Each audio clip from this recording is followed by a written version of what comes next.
Guys, please be ready for dictation from the Hindu editorial section dated 18th November 2021. Ready?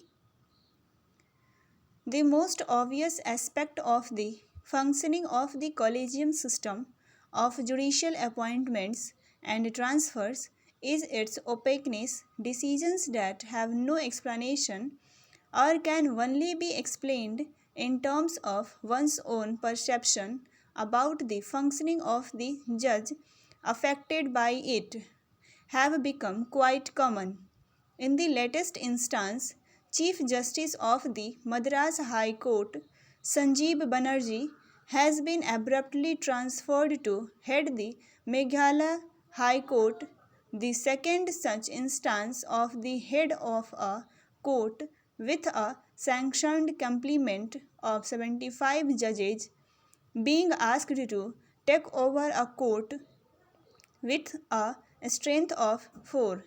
In September 2019, Justice Vijaya K. Tahil Ramani resigned after being shifted from Madras to the Meghalaya High Court at a time when she was the country's senior most Chief Justice. That one High Court is as important and prestigious as another is not in dispute, and equally acceptable is the premise that the Chief Justice of India is justly empowered to transfer the head of any high court in the interest of the better administration of justice.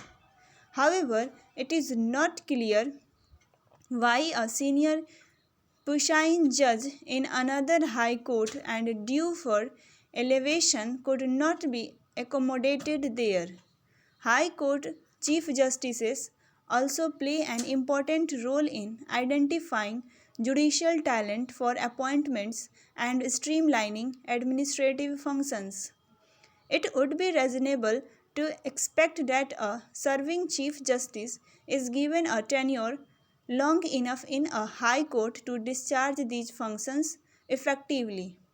If a Chief Justice is not in line for an elevation to the Supreme Court, a legitimate question arises whether there was sufficient reason to transfer the incumbent. In Justice Banerjee's case, the transfer has come within 10 months of his assuming office, raising the question whether he was being punished for some obscure reason. In the absence of any assigned reason or even a known circumstances, there is bound to be a speculation on whether his transfer has anything to do with his stern approach and stinging oral observations while seeking accountability from the government and other institutions. The Memorandum of Procedure for Judicial Appointments and Transfers says a proposal to transfer a High Court judge can only be initiated by the CJI, whose opinion in this regard is determinative. In addition, the views of one or more knowledgeable Supreme Court judges are taken. These views are considered by the five-member collegium.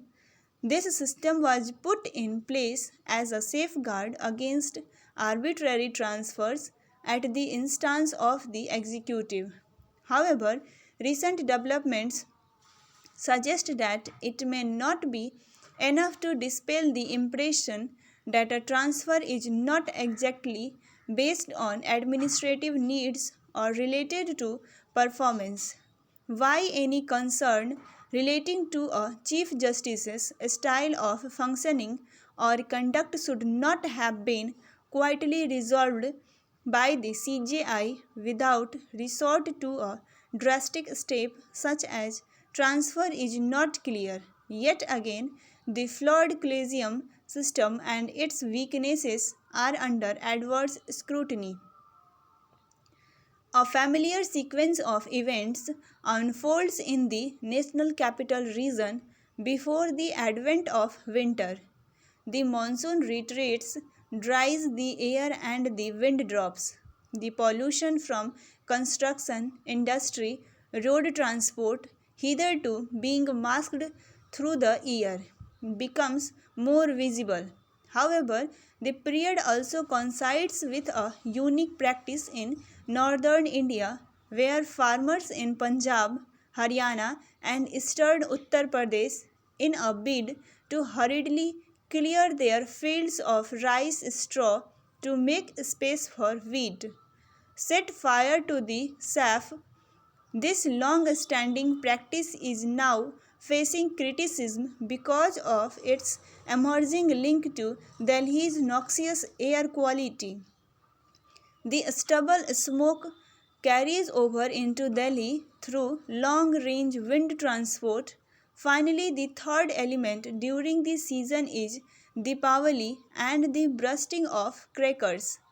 The season is also marked by more social gatherings such as weddings or related celebrations that again see a demand for crackers.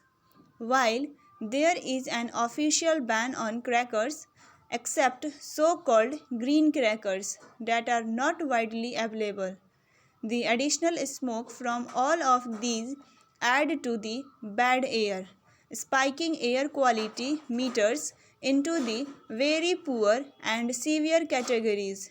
This provokes a public outcry and concerns from the Supreme Court of India and a harried response from the government that pushes for restrictions on free movement and construction. Invariably, the weather improves and all is forgiven. The recurrent tragedy of addressing the problem of air pollution in Delhi is that it invariably descends into a blame game. The center blames the Delhi government because it belongs to a different political dispensation, which in turn quite conveniently blames farmers in Punjab. What is never addressed head on is that the air pollution crisis is not a problem that can be solved overnight. The lockdown last year provided compelling evidence that taking vehicles off the road and a cessation in industrial and construction activity led to clearer skies. Source apportionment studies by various institutions have shown that the contribution of stubble burning varies significantly, from as low as 4% on some days in October November to as much as 40%. But the running of power plants and construction are also necessary activities that cannot be shut at a moment's notice. The move to ban the entry of trucks too is not any more effective than waiting for the wind to blow over and has consequences for the economy. The way forward is to view winter air pollution as a natural disaster and target root causes. Road dust is the dominant source of particulate matter and the most significant impediment to clean air, and unfortunately, the least amenable to an easy fix. The emphasis must be on concerted and consistent efforts and not annual blame games.